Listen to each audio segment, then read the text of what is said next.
Hello everyone and welcome to the Chart of the Week. For those of you who follow the Trader Merlin show on a daily basis, you know I have a pretty sizable position short on these equity markets as we speak. Part of that is due to the economic disruption caused by coronavirus and other business shutdowns.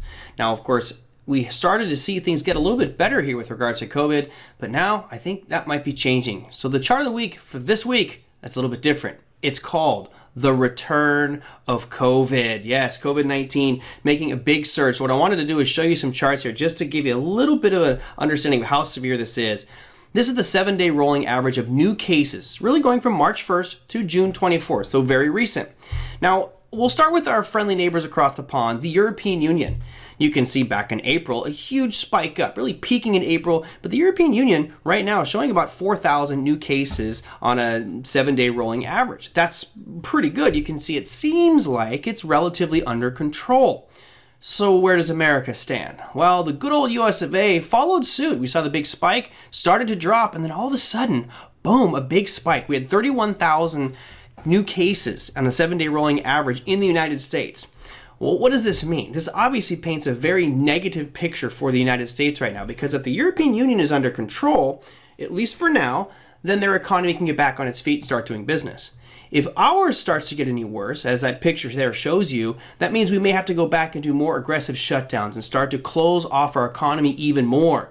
States that once were boasting about how they had no issues with COVID and they were very open doors for businesses and didn't shut anything down are now all of a sudden facing really high spikes in numbers. So this could usher in a new wave of shutdowns and further constrict the economic growth, which we've already seen has been pretty abysmal with regards to economic growth. Most recent GDP number came out at negative 5%. That spike up coincides with something rather interesting. The George Floyd piece happened right around, I want to say May 26th is when this protest really started.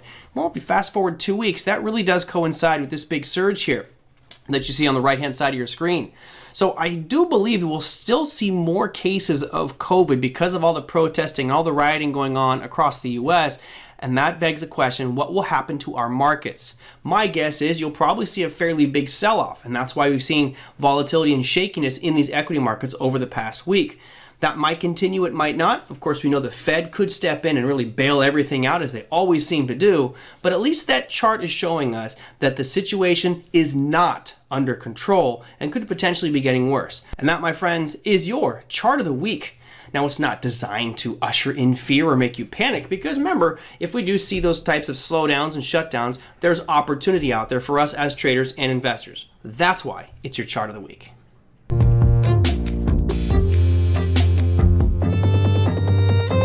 If you'd like to learn more, visit TraderMerlin.com or join us live on our show every day, Monday through Friday at 2 p.m. Pacific on YouTube.